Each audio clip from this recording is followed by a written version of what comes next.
Ana Cristina, una de las cosas que hemos venido hablando durante todo el año en medio de las negociaciones que está haciendo el gobierno del presidente Gustavo Petro con el ELN y lo que está pasando con La Paz Total es sobre el reclutamiento de niñas, niños y adolescentes en Colombia, porque incluso quienes están sentados a la mesa con el ELN han llegado a decir que no estamos seguros si en Colombia ha habido reclutamiento, por ejemplo, por parte del ELN o no.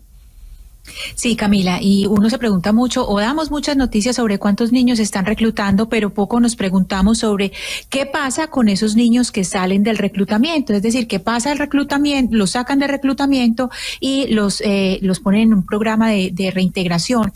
Resulta que el Instituto Colombiano de Bienestar Familiar y UNICEF hicieron un estudio de caracterización de la niñez desvinculada del conflicto armado entre los años 2013 y 2022. Y este estudio que se está lanzando, pues tiene unos datos muy preocupantes, Camila. Si usted me permite decirle brevemente, pues algo que se analizaron 2.181 niños, niñas y adolescentes víctimas de reclutamiento que fueron atendidos. Y las conclusiones son, en primer lugar, que es un delito que es persistente, continuo y en aumento. Las comunidades étnicas, especialmente en niñas, niños y adolescentes indígenas, es donde más está creciendo el reclutamiento. Y los departamentos, y esto pues me duele el alma porque siempre Antioquia, nosotros siempre lideramos todo lo que es cifras de violencia y le provoca a uno llorar, pues el departamento donde más niños están es en Antioquia 13.94%, después Chocó 13.25% y tercer lugar Cauca con 12.93%. Y el municipio de Tumaco es donde se presentan más registros de reclutamiento. Es una verdad tristísima, Camila. Pues Ana Cristina, datos que usted acaba de entregar y que sería importante que los leyera el doctor Oti Patiño, que es uno de los delegados precisamente del Gobierno Nacional en esas conversaciones con el ELN. Olga Lucía Zuluaga es oficial de protección de la niñez de UNICEF Colombia y está con nosotros para hablar de ese informe que usted acaba de mencionar. Doctora Zuluaga, bienvenida. Mil gracias por acompañarnos hoy aquí en Mañanas Blue. Camila, buenos días, muchísimas gracias por la invitación. En ese informe que lanzan ustedes junto al ICBF sobre el reclutamiento de niños, niñas y adolescentes en Colombia, se puede decir que el reclutamiento en los últimos tiempos, en el último año, ¿ha aumentado, ha disminuido o ha seguido igual? Digamos, en esta práctica de reclutamiento de menores, ¿hemos empeorado o hemos mejorado? Bueno, yo diría que principalmente no tenemos cifras que corroboren que aumentan, cifras oficiales, porque nadie sabe cuántos niños están siendo reclutados. Digamos, no hay sistemas de información, no hay cómo asegurarnos que los niños que todos los días se llevan en el país, digamos, pongan la denuncia por temas de seguridad, por miedo. Entonces, realmente el país no sabe cuántos niños y niñas están hoy en los grupos armados. Lo que sí sabemos son los niños que salen de los grupos armados y que llegan al programa de atención del ICBF. Y el programa ha atendido cerca de 8.000 niños y niñas, digamos, desde que existe en el año 1999, pero lo que sí sabemos es que en el territorio comunidades, autoridades nos dicen que siguen reclutando, que es una práctica que persiste, que sigue en aumento y que poco a poco se está visibilizando más, justamente porque hay mayor afectación sobre todo de comunidades vulnerables y comunidades étnicas. Entonces nosotros sí creemos que ha venido empeorándose por el detrimento de las condiciones de orden público y seguridad que viven en muchas zonas del país. ¿Ustedes tienen cómo determinar en ese informe quiénes son los principales reclutadores? Hablamos, por ejemplo, de disidencias de las FARC, de Ejército de Liberación Nacional, de bandas criminales. El reclutamiento principalmente de menores en Colombia hoy en día lo está realizando ¿qué organización? Como yo digo, digamos, en este momento nosotros no podemos saber exactamente dónde y quiénes están reclutando con cifras oficiales y, digamos, y denuncias que se lleguen a las autoridades. Tenemos la información de los niños que llegan al programa y allí lo que se registra es que todos los grupos armados ilegales reclutan niños, niñas y adolescentes, los que usted menciona, pero otros que también han surgido después de las dinámicas del acuerdo de paz con las antiguas FARC, se han venido confrontando para controlar los territorios alejados por la FARC y claramente están buscando de manera constante niños y niñas para ser parte de sus filas. El promedio de edad de reclutamiento de estos niños que ingresaron al programa es 14 años, es decir que incluso hay niños de 8 y 9 años que han sido reclutados en estos últimos 9 años, así que persiste, todos los grupos usan esa práctica y lo que nosotros queremos que decir es que no importa el grupo, eso no debe pasar, digamos, bajo ninguna circunstancia, o un niño o una niña de 13, 14, 15 años tiene que estar en un grupo grupo armado, porque allí se están vulnerando todos sus derechos y porque su vida corre riesgo todos los días. Oficial Zuluaga, uno ve el informe de ustedes, que entiendo el corte que utiliza desde el 2013 al 2022, y llama la atención que a los que más impactan, dicen ustedes, es a las mujeres y a los menores indígenas.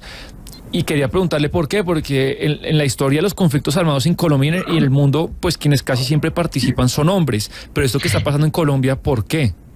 No, realmente no impacta más a las mujeres. Ha venido en aumento el porcentaje de mujeres reclutadas. El promedio más o menos es un 66% de hombres y un 34% de mujeres, pero ha venido en aumento porque antes era 30-70. Lo que sí ha aumentado es el reclutamiento de comunidades étnicas, principalmente indígenas, y dentro de estas comunidades indígenas las mujeres son las más afectadas. ¿Pero tienen detectado por qué ha aumentado ese porcentaje de mujeres?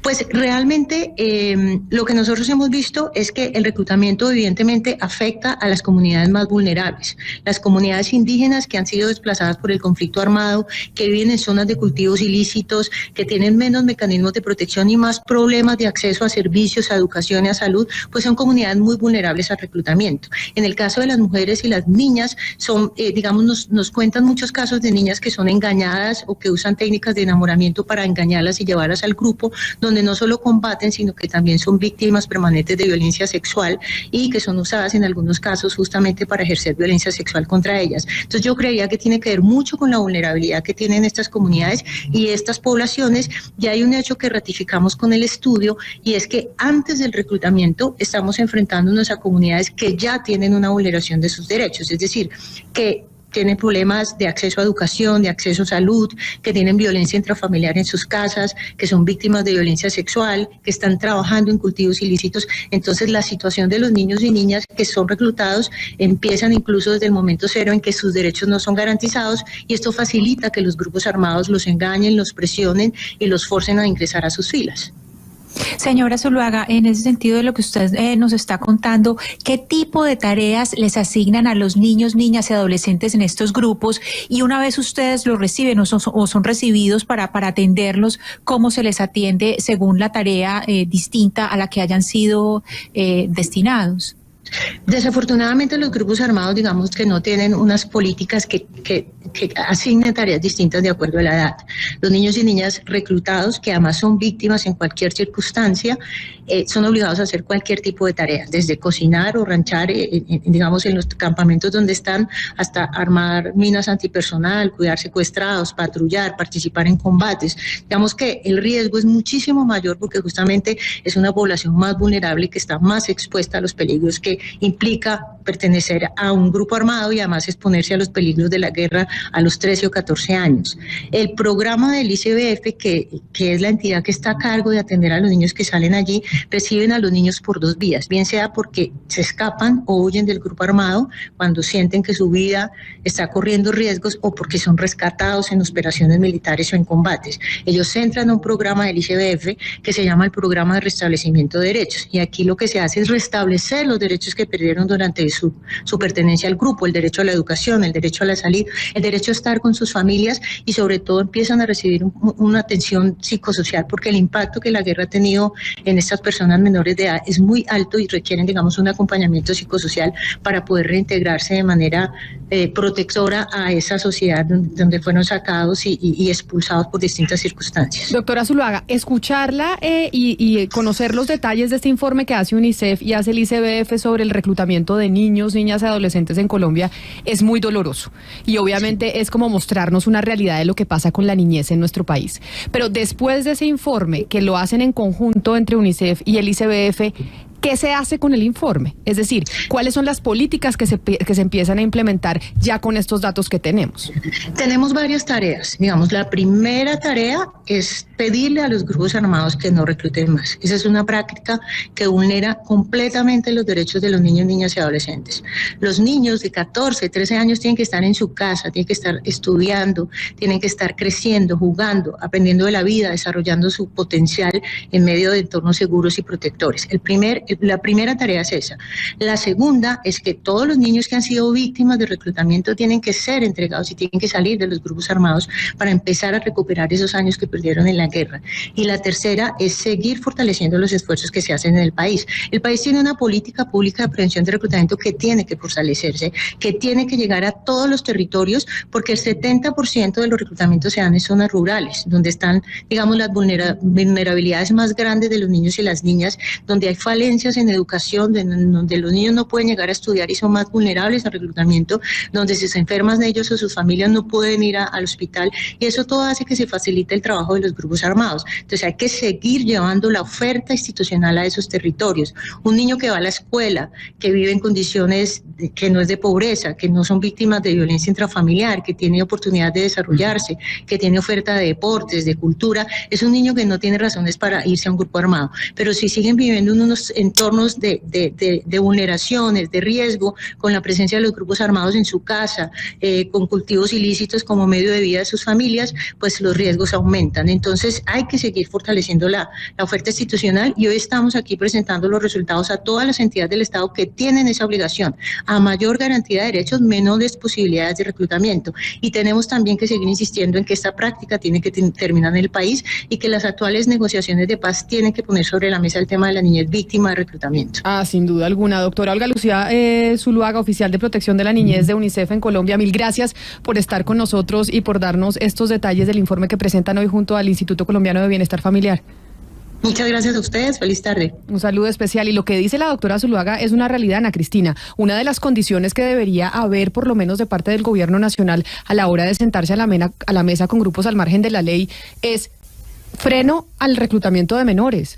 Esa exigencia debería estar siempre sobre la mesa. Cuando se habla o sea, ese es un punto, siempre se habla de cese al fuego, una cantidad de cosas. Oiga, no, lo primero es separa el reclutamiento de niños ya, y así nos sentamos nosotros a conversar.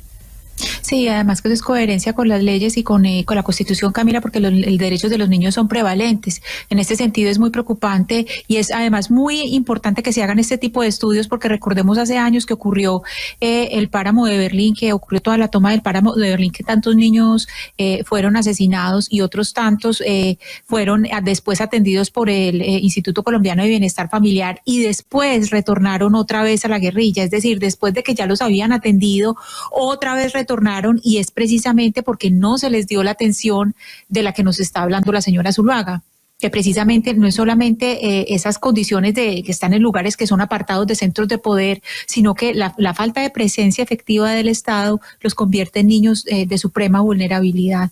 Entonces, estos datos son supremamente preocupantes. Blue, la alternativa.